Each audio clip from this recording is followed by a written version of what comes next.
Teacher talking sports, what does, what do, how we live. And let's continue the MLB Mount Rushmore series I've been doing. We're actually going to end it where I've been naming who I believe are the four best players in each decade in MLB history. Started with the 2010s. Now, this video, I'm actually going to end it with pre-1900. So, if in the year 1900 someone was asked are the four best players in history, these are the four I would have named at the time. Of course, not an easy endeavor, but let's get into it. I'll name the four I included and then get into more detail about their careers. So, in alphabetical order by last name, we have Cap Anson, John Clarkson, Kid Nichols, and Cy Young. A couple names that were tough to leave off. I actually had Dan Brothers on originally. I decided to change him to Cy Young. So he's definitely one. Tim Keefe, Roger Connor, Ed Delahanty, Old Hoss Radburn, to name a few. But let's get into it. My pre-1900 MLB Mount Rushmore, starting with Cap Anson. Now, I know Cap Anson's a controversial figure, even though he played well over a century ago. But, that's not to be talked about here.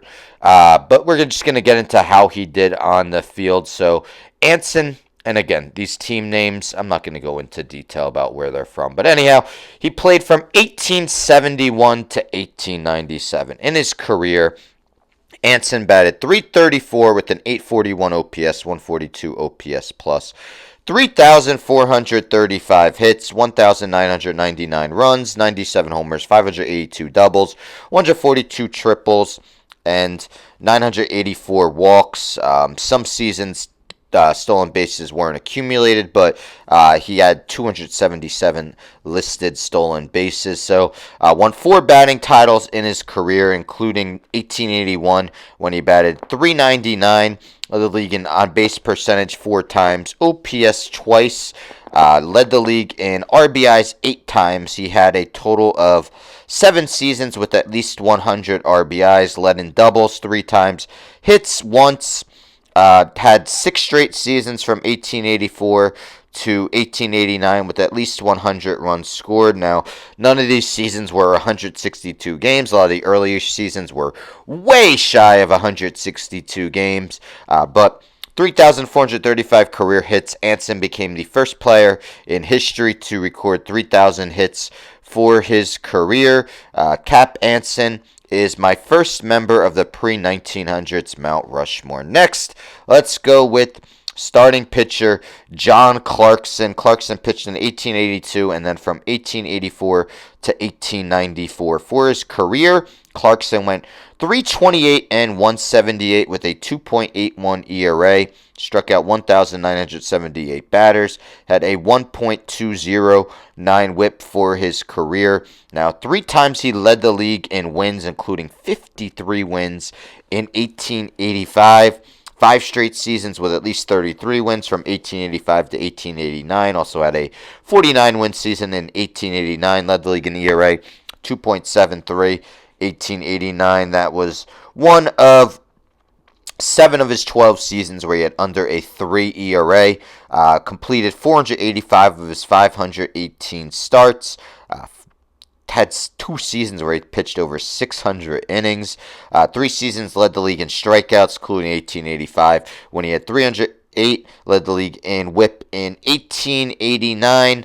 John Clarkson, of course, inducted into the Hall of Fame way back in 1963. He is the second member of my pre-1900s Mount Rushmore. Next, let's go with Kid Nichols. Nichols, his career went from 1906, but if we just look at 1890 to 1899, during that time, Nichols went 298 and 151 with a 2.97 ERA, 1,484 strikeouts, 418 complete games in his 441 starts, a 1.23 whip. And I should mention that all these seasons, no MVPs, no Cy Youngs, really no awards back then, so nothing to talk about there. But for 3 straight seasons from 1896 to 1898, Nichols led the league in wins. And when I say the league, it was just the National League. AL came later. But had at least 30 wins in each of those seasons. That was 3 of 6 seasons in the decade where he had at least 30 wins. Nichols had 7 seasons in the decade with under a 3 ERA. Twice led the league in shutouts in the decade. Led the league in innings with 368 in 1897. Every one of his seasons, he pitched at least 343 and a third innings for the decade.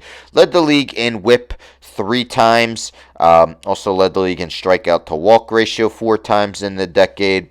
Kid Nichols inducted into the Hall of Fame in 1949, the 3rd member of my pre-1900s Mount Rushmore. And let's end with Cy Young, who also made my 1900s Mount Rushmore.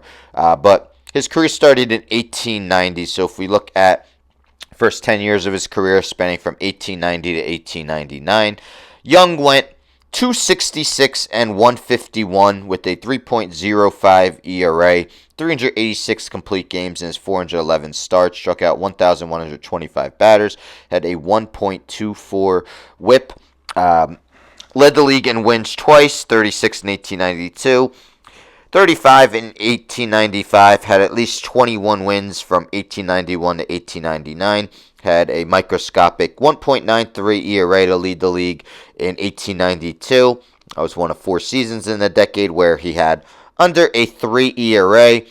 Complete games led in 1899, had 7 seasons of at least 40 complete games, led the league in shutouts 3 times, led the league in strikeouts once, led the league in WHIP 3 times, and just like in the 1900s, he rarely walked anyone.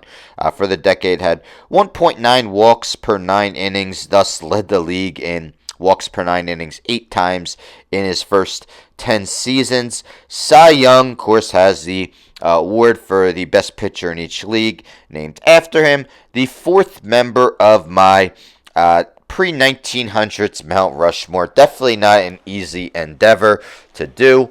But those are the 4 I chose. Let me know in the comments if you agree, disagree. I realize not everyone is fully well-versed on pre-1900s baseball, but I did my best to name who I believe are the top 4. So, yes, the series is over. I had a lot of fun doing it.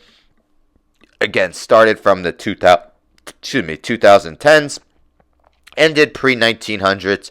These are all on a playlist, MLB Mount Rushmores, along with my previous Mount Rushmore videos where I named the 4 best players for each franchise and then the 4 best players in MLB history at each position. But yeah, a lot of fun. I'm going to do it for the other sports. I like doing it during the off season, so I'm not sure when I'm going to start, but I will maybe even tomorrow, maybe Saturday, we'll see. I'll be doing the NFL Mount Rushmores by decades. Definitely won't be an easy endeavor as this wasn't, but still a lot of fun, and I enjoy doing the research and whatnot. But anyhow, don't forget to subscribe. Tell a friend to subscribe. Like the video, share the video, hit the bell for notifications. I'm out.